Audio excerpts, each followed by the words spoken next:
आज मेरी छुट्टी का दूसरा दिन था और मैंने सोचा क्यों ना मैं अपने कपड़े वॉश कर लूँ क्योंकि 2 हफ्ते से मैंने कपड़े वॉश किए नहीं थे।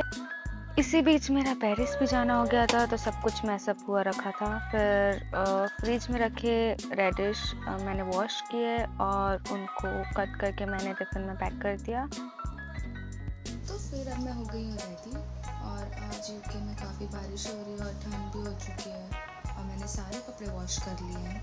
तो मुझे अब उनको ड्राई कराने के लिए बाहर जाना पड़ेगा क्योंकि अगर मैंने यहाँ पर सुखाए तो फिर मेरी सारी मेहनत पानी में गई क्योंकि बारिश कभी भी हो जाती है। यहाँ का वेदर बहुत अजीब है। यूके में कपड़े धोने का एक अलग ही टास्क होता है। कपड़े धुल जाने के बाद जो ड्रायर का सफ़र है वो अपने आप में ही एक एडवेंचर है। और कपड़े धुल जाने के बाद मुझे अपने दोस्त का रूम भी देखने जाना था। She is my good friend. और मैं जल्दी से घर पे भागते हुए आई और अपने कपड़े सारे ऐसे ही पटक दिए। डोंट जज मी।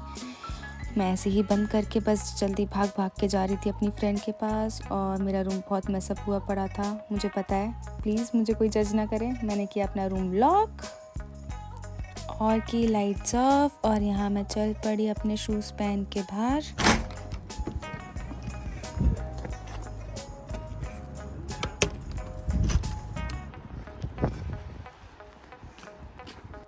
तो यहाँ पर मैं अपनी फ्रेंड का इंट्रो करने वाली थी बट वो मेरा मजाक उड़ा रही थी तो मेरे से तो मेरी हंसी कंट्रोल ही नहीं हुई। उसके पास रूम नहीं है और अभी हम उसके लिए रूम देखने जा रहे हैं। चलो फिर चलते हैं। आज यूके में वेदर काफ़ी अजीब सा है।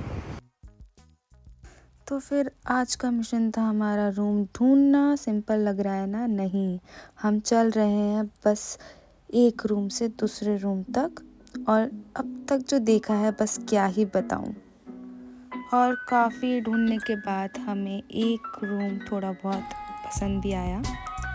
उसके बाद फिर हमने सोचा कि थोड़ी पेट पूजा कर ली जाए। बाकी ये वाला रूम हमारा 50-60% था कि हमें यही लेना है मेरी फ्रेंड के लिए और उसके हस्बैंड के लिए।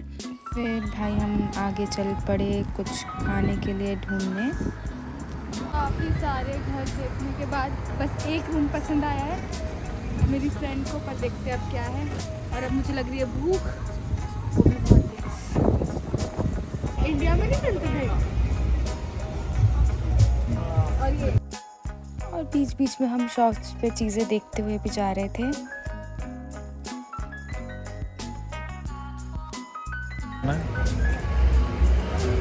तो मस्त है। Vroom vroom broom.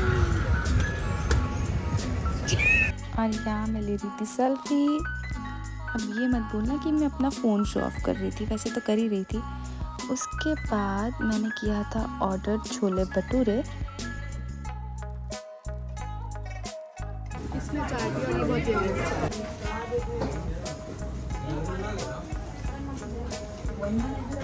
फिर थी मेरे डोसे की बारी। मैं अपना ऑर्डर लेने गई तो पता चला कि नहीं, मेरा ऑर्डर नहीं था।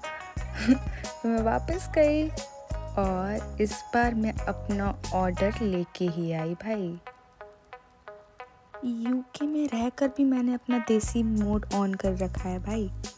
फिर खाया मैंने अपना डोसा जो कि मुझे काफ़ी टेस्टी लगा, बस इसमें कोकोनट चटनी नहीं थी। फिर हम लोग घर जा ही रहे थे तो बीच बीच में हम शॉप देखते हुए जा रहे थे। क्या करूँ, आखिर लड़की हूँ ना, बाज तो मैं आऊँगी नहीं। फिर मैं ऐसे ही कुछ सामान देखने लगी कि क्या क्या है इस शॉप पे, क्योंकि इस शॉप पे सिर्फ सारा सामान 1 पाउंड में मिलता है। ये नहीं कि सारा, बस हाँ काफ़ी हद तक। अब सुनो, मुझे बस टोस्ट चाहिए था, नॉर्मल सिंपल टोस्ट। क्या ये ज़्यादा डिमांड कर लिया था क्या मैंने? शॉप पे जाने से पहले सोचा था बस टोस्ट लेके आऊँगी, लेकिन टोस्ट तो मुझे नहीं मिला। बाकी उल्टी पुल्टी चीज़ें मैंने अपने बैग में भर ली थी और काफ़ी ढूंढा और मुझे टोस्ट नहीं मिला। बहुत गुस्सा आ रहा था मुझे। बाकी सारी चीज़ें अवेलेबल थी पर मेरा टोस्ट अवेलेबल नहीं था। उसके बाद मैंने सोचा क्यों ना रसमलाई खा ली जाए, पर मुझसे ये खुल ही नहीं रही थी। काफ़ी कोशिश करने के बाद मैंने अपनी फ्रेंड को ही पकड़ाई, भाई तू ही खोल इसे। उठाव चढ़ाव के बाद ये रसमलाई खुल गया। भाई साहब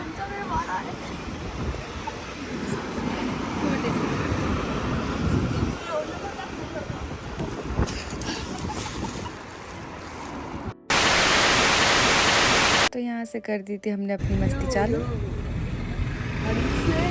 तो मेरी फ्रेंड बोली भाई बुलंद आवाज में बोल। यो हनी सिंह। भाई हम यहाँ यूके में रूम देखने आए थे मेरी फ्रेंड के लिए, पर इतना खतरनाक सा नहीं था, और वहाँ की जो ओनर थी वो भी इतनी ज़्यादा खतरनाक थी। यहाँ की बहुत हार्श रियलिटी है कि हाँ बहुत गंदे होते हैं।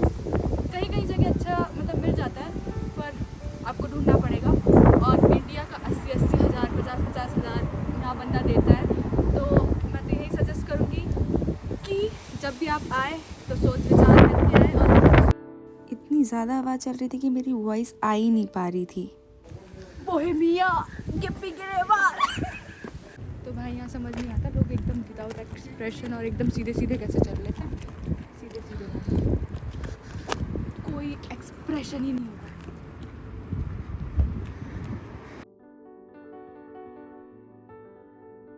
अब आ गई हूँ मैं घर पे सारी मस्ती करने के बाद। अब मैं बहुत ज़्यादा थक गई हूँ और कल मेरा काम है। कल से मैं 4 दिन लगातार काम पे हूँ और आज मैं यही अपना ब्लॉग ख़त्म करती हूँ। लाइक, सब्सक्राइब और कमेंट करना ना भूलें। और अगर आपको कुछ भी क्वेश्चंस पूछने हैं यूके से related, as a student life मैंने यहाँ कैसे जी 1 साल, और जो भी कुछ पूछना है आप बेफिक्र पूछ सकते हैं। Thank you, bye bye.